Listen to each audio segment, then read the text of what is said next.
Friends, આજે હું તમારા માટે લઈને આવી છું કંટોલાના કોરા શાકની રેસીપી. મારા મમ્મી દર વર્ષે સાતમ માટે આ કંટોલાનું કોરું શાક બનાવે છે, કારણ કે એ માત્ર તેલમાં બનતું હોવાથી જલ્દી બગડતું નથી અને સ્વાદમાં તો એટલું ટેસ્ટી બને છે ને કે તમે આંગળા ચાટતા રહી જશો. ચેનલ પર નવા હો તો મારી ચેનલ ફૂડ વિથ ફાલ્ગુનીને સબસ્ક્રાઇબ કરી દેજો અને લાઇક કરવાની સાથે સાથે હાઈપ પણ કરજો. તો અહીં મેં લીધા છે 250 ગ્રામ કંટોલા, જેને આપણે કંકોડાથી પણ ઓળખીએ છીએ.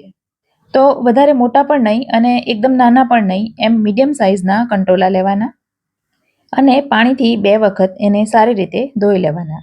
ધોવા માટે પાણીમાં એને 10-15 મિનિટ સુધી પલાળી રાખવાના, જેથી જે કંઈ માટી ચોંટેલી હોય એ સરળતાથી નીકળી જાય. હવે એને સરસ રીતે ધોઈ લીધા પછી એને લાંબી કાતરીમાં સુધારી લઈશું. ડીટાનો ભાગ કાઢી નાખી વચ્ચેથી 2 ભાગ કરી લેવાના અને ત્યાર પછી એની પાતળી કાતરી કરી લેવાની. પાતળી કાતરી કરીશું તો જ એ સરસ રીતે ક્રિસ્પી થશે અને લાંબા સમય સુધી નહીં બગડે. જો કોઈ પાક્કા બીવાળા કંટોલા હોય તો એમાંથી બીનો ભાગ કાઢી નાખવાનો. તો આ રીતે બધા કંટોલા સુધારી લીધા છે. આ કંટોલાનું શાક બનાવવું પણ ખૂબ જ સરળ છે અને ખૂબ જ ઝડપથી એ બની પણ જાય છે. હવે અહીં મેં 1.5 ઇંચ જેટલો આદુનો ટુકડો લીધો છે અને આ રીતે એને ઝીણો ઝીણો ચોપ કરી લીધો છે. સાથે જ 6-7 કળી લસણની લીધી છે અને એને પણ એ જ રીતે ઝીણું ઝીણું ચોપ કરી લઈશું. આ રીતે ચોપ કરેલા આદુ લસણ લેવાના બદલે તમે આદુ લસણની પેસ્ટ પણ લઈ શકો છો, પણ આ રીતે ચોપ કરીને આદુ લસણ લેવાથી એનો ક્રંચ શાકમાં ખૂબ જ સરસ આવે છે, જેનાથી શાકનો સ્વાદ પણ ઘણો બધો વધી જાય છે. હવે આ બંને તૈયાર થઈ ગયા પછી આપણે આગળની પ્રોસેસ કરીએ. એક કઢાઈમાં 2 ટેબલસ્પૂન જેટલું તેલ લઈ લીધું છે. હવે કંટોલાનું શાક છે માટે એમાં વધારે પડતું તેલ લેવું પડશે એવું નથી ફ્રેન્ડ્સ. સામાન્ય રોજબરોજના શાકમાં જેટલું તેલનો ઉપયોગ કરીએ એટલા જ તેલમાં આ શાક પણ બની જાય છે. તેલ ગરમ થાય એટલે એમાં 1/2 ટીસ્પૂન રાઈ ઉમેરીશું. રાઈ ફૂટીને બહાર નહીં આવે એના માટે મેં ઢાંકણ ઢાંકી દીધું છે અને રાઈ સરસ ફૂટી જાય ત્યાર પછી એમાં 1/2 ટીસ્પૂન જીરું ઉમેરીશું. જીરું તતડી જાય એટલે જે ચોપ કરેલા આદુ અને લસણ આપણે રાખ્યા છે એ બંને અંદર ઉમેરી દઈશું. ફ્રેન્ડ્સ, જો તમે લસણ ન ખાતા હો તો લસણને સ્કીપ કરવાનું, માત્ર આદુ જ લેવાનું. હવે આદુ લસણને થોડા સાંતળી લઈશું અને ત્યાર પછી એમાં 1/4 ટીસ્પૂન હિંગ ઉમેરીશું. 1/2 ટીસ્પૂન જેટલી હળદર ઉમેરીશું, જેથી હળદરની કચાશ પણ દૂર થાય અને એ સરસ રીતે કંટોલા સાથે મિક્સ પણ થઈ જાય. અને હવે સુધારેલા કંટોલા અંદર ઉમેરી દઈશું અને બધું બરાબર રીતે મિક્સ કરી દઈશું. ફ્રેન્ડ્સ, આ સિવાય મેં કંટોલાના રસાવાળા ટેસ્ટી શાકની રેસીપી પણ અપલોડ કરી છે, જેની લિંક મેં ડિસ્ક્રિપ્શનમાં આપી દીધી છે અને તમે ચેનલ પર જઈને પણ જોઈ શકો છો. હવે શાકમાં સ્વાદ અનુસાર મીઠું ઉમેરવાનું. મેં અહીં 3/4 ટીસ્પૂન એટલે કે પોણી ચમચી જેટલું મીઠું ઉમેર્યું છે.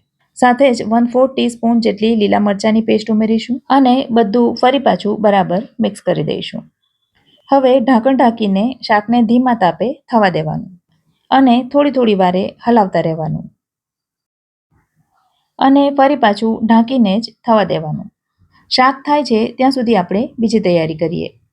તો અહીં મેં લીધા છે 2 ટેબલસ્પૂન જેટલા શિંગદાણા, જેને આ પ્રકારે અધકચરા વાટી લઈશું.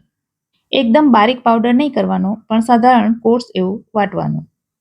આ તરફ શાકને પણ 10 થી 12 મિનિટ જેવી થઈ છે અને શાક લગભગ 90% જેટલું ચડી ગયું છે.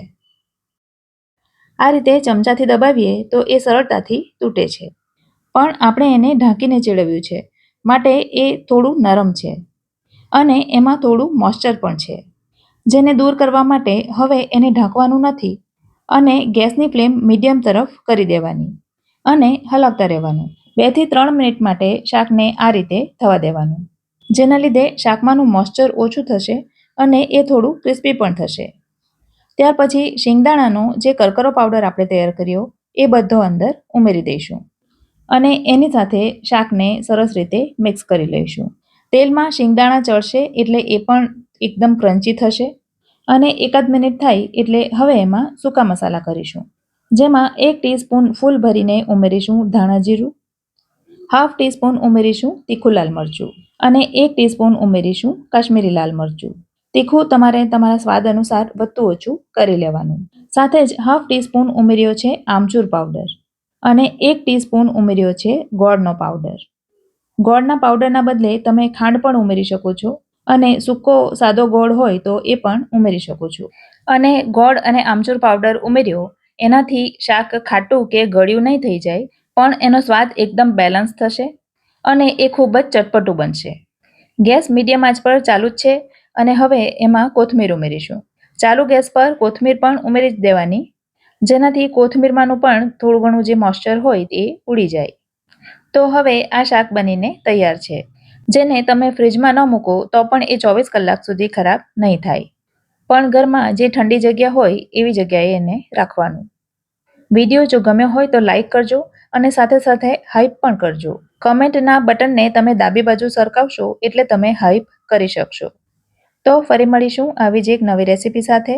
ત્યાં સુધી મને રજા આપો. આવજો.